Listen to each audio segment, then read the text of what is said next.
It started like the kind of night you tell yourself is normal because you're tired of admitting how much you've been worrying. I was on the couch in our living room, half slouched into the corner where the cushion had permanently learned the shape of my shoulder. The TV was off. The house was dim, not dark, just that late night quiet where the lamps feel like they're trying not to disturb the sleep that isn't coming. My phone was in my hand, but I wasn't really reading anything. My thumb kept moving because stopping would mean thinking. The clock above the bookshelf read 12:53 a.m. I should have been asleep. I had a morning meeting. I had a life that demanded some kind of routine. But lately, routine had been a costume I wore for other people. When I took it off, it was just me and the silence in a house that felt too large for two people who had stopped being close. My wife, Nora, had been away for 3 days on a business trip. That was normal. Her job and client relations came with flights and hotels and dinners that sounded glamorous when you described them to strangers. It didn't feel glamorous when you lived with it. It felt like waiting. The part that wasn't normal was her tone. The texts were bright, too bright, like someone turning up the volume on a song you know doesn't fit the mood. Exclamation points, little jokes, the kind of playful energy she used to have with me back when we were still a team. For months, our messages had been functional grocery lists, reminders, be home late, did you pay the bill? Then this trip happened, and suddenly she was sending things like, miss you? This place is insane. I can't wait to tell you everything. I feel like I can breathe here. That last one sat in my mind like a pebble in a shoe. I tried not to be suspicious. I tried to be fair. People could feel lighter on trips. People could feel less weighed down by chores and stress and all the small arguments that don't get resolved, just postponed. Maybe she really had good news. Maybe she'd finally caught a break at work. Maybe I was the one who'd grown so tense that happiness looked like a threat. Then I heard tires on gravel outside. Not the quick hiss of a car passing on the street. This was slow and deliberate. The crunch of a vehicle turning into our driveway, rolling forward, stopping, engine idling, then cutting. My chest tightened. I put my phone down and waited, holding my breath without realizing it. The way you do right before a door opens and you don't know what's on the other side of it. The lock clicked. The front door swung inward. Nora stepped into the house with her suitcase in one hand and her phone in the other, screen still glowing. She didn't look exhausted. She looked charged. Her cheeks were flushed in a way that wasn't from travel stress. Her hair was a little messy, but not airport messy. More like fingers, through it messy.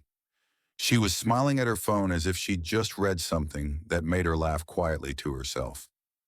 For a beat, she didn't look at me at all. Then she noticed me on the couch and her smile changed, adjusted, repositioned, like an actor catching the camera. Oh, she said, bright. You're still up. Yeah, I replied, standing. Couldn't sleep. She kicked off her heels near the entryway, like she couldn't wait to be out of them, then rolled her suitcase in. She looked good, too good. She had that polished glow people get when they've been around other people who made them feel seen. It's not about makeup. It's about energy. You won't believe this trip, she said, already talking as she moved deeper into the house. The meetings were brutal, but we nailed it. Like, nailed it, nailed it. The client was actually impressed. That's great, I said. Seriously. It is, she said quickly, and her eyes flicked to her phone again before she slid it into her pocket. And the food. Oh my God, the food. They took us to this place, and I swear I didn't even recognize half the menu. It was like a different planet. She laughed softly, but it didn't feel like it was meant for me. It felt like she was still laughing at something from earlier, something that happened somewhere I wasn't. I stepped closer and hugged her. She hesitated for the smallest fraction of a second before her arms came around me. Her body was warm from the outside air. She smelled like hotel soap and a perfume I didn't recognize, something sweet and clean with a sharp edge. It wasn't unpleasant. It was just unfamiliar, like stepping into a room you thought was yours and realizing someone has rearranged the furniture. You seem really happy, I said, trying to keep the tone light. Maybe I should start encouraging more business trips. She laughed again, but this time it came out thinner. Yeah, she said, maybe. Then she gently pulled away and lifted her suitcase handle like she'd remembered something urgent. I'm just going to unpack really quick, she said. She walked down the hall toward the bedroom without looking back. I stayed in the living room and watched the hallway like it might explain what I was feeling. It wasn't jealousy exactly. It was something duller, a sense that I'd been standing in the wrong place for a long time, and only now had the floor started to tilt. I told myself to stop, to be normal, to be glad she was home. But the house got quiet, not the normal quiet of someone unpacking. No drawers sliding, no hangers clinking, no bathroom faucet running, just silence. Then from the bedroom, I heard her voice, soft, strained, almost panicked. No, no, no, no, she whispered. This can't be happening. Not now. My body moved before my brain decided. I crossed the hall quietly, my footsteps muffled by carpet. The bedroom door was half open. I pushed it slightly and looked in. Nora was sitting on the edge of the bed with the suitcase open in front of her.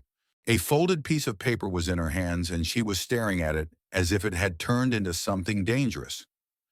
The brightness from earlier had vanished. Her face was pale. Her lips were parted, but she wasn't speaking. Her hands were shaking. What's wrong? I asked. She startled like she'd been caught. In one quick motion, she shoved the paper into the suitcase and snapped it shut. Nothing, she said too fast. It's nothing, just work stuff. Work stuff? I stepped closer. You look like you've seen a ghost. I'm fine, she insisted, voice tight. I'm just exhausted. I'll tell you tomorrow, okay? I need a shower. She brushed past me without meeting my eyes and went straight into the bathroom. The door shut hard. A second later, I heard the click of the lock. I stood alone in the bedroom and stared at the suitcase like it was alive. For a moment, I wanted to knock, to demand answers, to pull her out of the bathroom and force the truth into the light. But another part of me, older, trained by months of tension, did what it always did. It stayed quiet. It waited. The shower turned on. Water hissed against tile. Steam began creeping under the door. And I realized something painfully simple. I wasn't going to sleep until I knew what was in that suitcase. I hated that thought. I hated the person it was turning me into. I'd always told myself I would never be the kind of man who went through his spouse's things. If you reached that point, something was already broken. If you needed proof, trust was gone.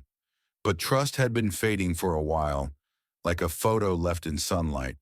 And now, with that panic in her eyes, I couldn't pretend anymore. I opened the suitcase. At first it looked normal. Clothes folded neatly, toiletry bag, a folder of documents. Nothing jumped out. Then my fingers brushed something hard beneath a sweater. A small box, wrapped, tied with ribbon, no label, no name. My stomach dropped before I even lifted it. I opened the box slowly. Inside was black lace lingerie, expensive, carefully chosen, the kind of thing you buy for a specific moment, not for yourself. Beneath it was a small card, her handwriting, for when we finally get time alone. I sat down on the bed with the card in my hand, and for a few seconds I couldn't hear the shower anymore. It was like the house had gone underwater, and the only sound was my heart pounding. My mind started racing through possible explanations the way it does when it's trying to protect you from the obvious. Maybe it was for me. Maybe it was old. Maybe it was some surprise and I just ruined it. Maybe, but the card didn't say you. It said we. I put everything back exactly as I found it. I folded the lingerie the same way. I returned the card to the same position. I zipped the suitcase to the same notch. I stepped back like I'd touched something radioactive. Then I did something else I'd never done. I logged into our shared phone account. We'd kept it for years because it was cheaper, convenient. I'd never once used it to look at her activity. The idea felt invasive. And yet my hands were already moving, rationalizing that I wasn't spying, I was trying to understand. The call log was full of numbers I didn't recognize, some short, some long. One number repeated again and again every day of the trip, sometimes multiple times, with long durations. I copied it and ran a reverse lookup. A name appeared. Gavin Mercer. I didn't know a Gavin Mercer. The shower shut off. I logged out so fast my finger slipped. I cleared the browser history. I sat on the edge of the bed and forced myself to breathe. The bathroom door opened. Nora walked out in pajamas, hair damp, face bare. She looked at me with a strange, cautious expression, like she was scanning for signs. "You okay?" she asked. "You look pale." "I'm fine," I lied. "Just tired." She nodded, but her eyes lingered too long. Then she climbed into bed and turned away from me, pulling the covers up like a shield. I lay beside her, staring at the ceiling. Every time I closed my eyes, I saw that card, for when we finally get time alone. I didn't sleep, not really. I drifted in and out, wide awake underneath it all, listening to her breathing, wondering who she was dreaming about. The next morning I played normal. I asked about her trip. She made coffee and hummed as if she'd brought home a piece of some happier world. She said the meetings were exhausting but worth it. She said she was glad to be back. She kissed my cheek. Her phone was never far from her hand. When she went to shower again, she left her phone on the kitchen counter. My heart started hammering before I even picked it up. Her passcode was still our wedding date. That alone felt like a joke so cruel it could have been scripted. I opened her messages and searched. There was a thread saved as G. No full name, no emoji, just a single letter, like a secret. My hands shook as I opened it. The messages were intimate in a way that made my skin feel too tight. "I can't stop thinking about last night. You were perfect. I miss you already. Next time we won't waste a minute." I'm still smiling. Then photos. Hotel lighting. Her hair down. That same private smile. And one image that made me set the phone down like it burned. Her in the black lace lingerie. I didn't scroll more. I didn't need to. I put the phone back exactly where it was. I walked outside, sat in my car, and stared at the steering wheel until the air in my lungs stopped shaking. That's when the anger arrived. Not the loud kind, but the cold kind. Clarity. I didn't want a messy confrontation where she cried and I softened. I didn't want an argument where she twisted it into loneliness, stress, mistakes. I didn't want to be the man who was talked into doubting his own eyes. I needed proof that couldn't be denied. So I hired a private investigator. His name was Cal Rains. He spoke calmly, like he'd heard every version of betrayal already. "I'll need her schedule," he said. "Any names, any numbers, any travel dates." I gave him what I had, the number, the name, the hotel city, the dates. Then I waited. Waiting was the hardest part, because Nora acted like nothing was wrong. She joked. She asked about my day. She planned groceries. She talked about work with that polished confidence she had always had. Like she could charm a room and manage a crisis at the same time. It was like living with an actor after you'd seen them off stage. Every smile felt calculated. Every touch felt like performance. 3 days later, Cal called. "I've got something," he said. "You'll want to see it in person." We met at a diner on the edge of town, the kind of place where the coffee tasted like burnt patience and the booths had been repaired too many times. Cal slid a manila folder across the table. "I'm sorry," he said quietly, "but here's what I found." Inside were photos, grainy but unmistakable. Nora laughing at a hotel bar, leaning close to a man. Tall, clean-cut, expensive watch. The kind of person who looked like he belonged in airport lounges and private elevators. One photo showed his hand on her thigh. Another showed them holding hands as they walked toward the elevator. Cal pointed at a USB drive. Video, he said. Lobby, bar, elevator, hallway. I stared at the drive like it weighed 100 pounds. How long? I asked, my voice barely steady. At least a few months, he said. This wasn't new. He pulled out one more sheet from the folder. A booking confirmation, a resort reservation. 2 weeks away, Miami. 2 guests, under Nora's travel email. I didn't even feel shock anymore. Just a sick, slow understanding. She wasn't even trying to stop. She was planning her next betrayal like it was a meeting. I left the diner with the folder and drive under my arm. I sat in my car and didn't start the engine for a long time. I just held the steering wheel, breathing through something that felt bigger than heartbreak, something like humiliation. That night I watched the footage alone in my car in an empty parking lot. Nora in the lobby, face lighting up when she saw him. Nora at the bar, laughing like she hadn't laughed with me in years. The elevator camera, a few seconds of them kissing before the doors closed. I shut the laptop and leaned back in the seat. Then I remembered the beginning of this, the paper in her suitcase, the way she'd panicked. She'd been afraid of something. Not me, something else. So instead of confronting her immediately, I waited one more day. I backed up everything, screenshots, call logs, photos, video files. I saved them in multiple places because part of me didn't trust the world to stay stable. Then I set the stage. On Thursday night, Nora was on the couch scrolling through her phone, relaxed, wearing comfort like it belonged to her. She looked peaceful, as if secrets didn't weigh anything. I sat across from her.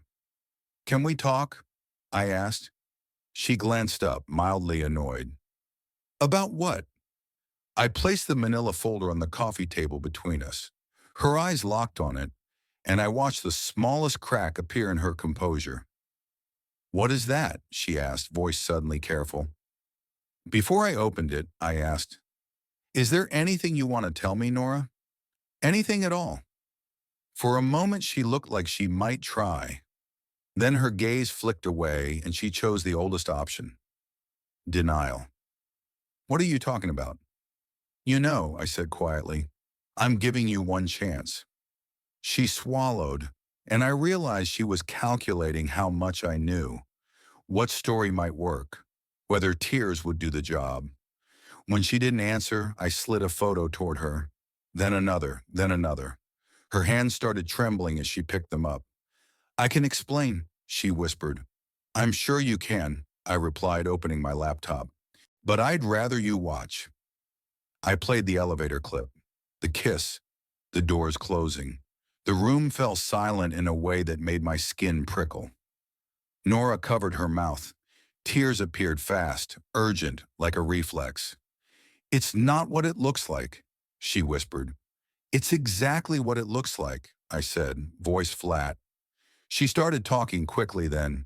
Stress, loneliness, feeling unseen, feeling disconnected. It started small. It got complicated. Words designed to blur edges. I let her speak for a minute. Then I cut through it. Stop, I said, not loud but sharp enough to freeze her. Affairs don't just happen. They're choices. You planned another trip. Her eyes flicked down. That tiny movement told me everything. You knew it wasn't ending, I said. She broke into sobs. I didn't want to hurt you. I didn't react. I couldn't. I felt like I'd already cried out everything I had in the motel room part of my brain, the part that had stayed awake nights while she slept. Then I leaned forward. What was the paper in your suitcase? I asked quietly. The one that made you panic. Her tears slowed. Her face went still. And that's when I knew the paper wasn't about work. What paper? She attempted, voice thin. Don't, I said. Not now. Not after all this. Her shoulders slumped. For the first time, the performance collapsed. She whispered, "He's married." I stared at her. "Gavin," she said, almost like she'd never said his full name out loud. "He's married. His wife. She found something. She messaged me. She said she has screenshots. She said she's going to expose everything. She printed things. She sent me a message and I panicked because she said she knows where we live." That was the paper, not a work document, a warning. That was why Nora had been shaking. Not because she'd hurt me, because her consequences had arrived. I felt something inside me go cold. "You were scared," I said slowly, "but not for me." Nora flinched. "I was scared for everything," she whispered. "No," I said. "You were scared for yourself." She tried to reach for my hand. I pulled away. "I'm filing for divorce," I said. She sobbed harder, begged, promised anything, swore she'd cut him off. But the truth was, she didn't deserve a chance to be honest after months of choosing secrecy. I stood up. "I'm staying somewhere else tonight," I said. She followed me to the door, voice cracking. "Please don't do this," she begged. "Please." I looked back at her one last time. "You already did it," I said quietly. "You just wanted me to stay and pretend it didn't happen." I left. The next week was chaos in slow motion. I met with an attorney. I organized evidence. I changed passwords. I slept in a place that smelled like detergent and loneliness. Nora texted and called and left voicemails that shifted between remorse and panic. Then the exposure hit. Not from me, from Gavin's wife. She posted screenshots, timestamps, hotel tags, blurred photos that were still recognizable enough to burn reputations. People connected dots fast. The internet always does. Nora saw it and went white. "This is going to ruin me," she whispered when she called. I didn't comfort her. I didn't gloat either. I just felt finished. Because in a strange way, that public fallout did something for me. It closed the door.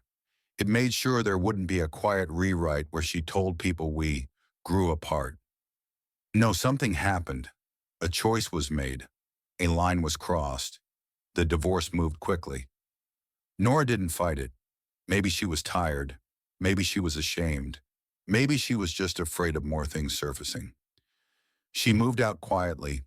The night she left, she stood in the doorway with a suitcase and looked back at me as if she expected me to say something profound, something that made her feel forgiven without doing the work.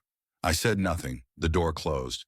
And for the first time in months, I slept not perfectly, but without that sick, twisting feeling of being lied to. Months passed. The anger didn't vanish overnight. It came in waves. Some days I was fine.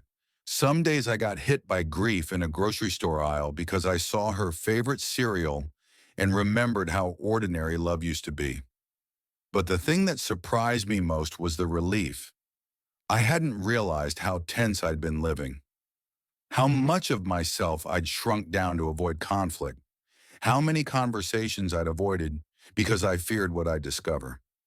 One evening, I went to a coffee shop with a book I'd meant to read for years. I sat by the window, no phone, no distractions, just coffee and pages and a mind slowly learning how to be quiet without panic. A woman at the next table struggled with a laptop and a drink at the same time. Her cup wobbled and she laughed at herself. "Need a hand?" I asked. She looked up, surprised, then smiled. "Apparently I do," she said. "I swear I'm usually more coordinated than this." I steadied the cup for her. She introduced herself as Naomi. We talked, not deeply at first, just normal human conversation books, work, small jokes, the kind of talk that didn't require performance. And when she laughed, it wasn't a secret laugh aimed at a phone. It was just real. When I left that night, I realized something. My life hadn't ended. It had cracked open. And through that crack, something lighter had started to enter. Sometimes betrayal doesn't destroy you. Sometimes it forces you to stop living in denial. Sometimes it hands you the truth you've been avoiding and says, now what?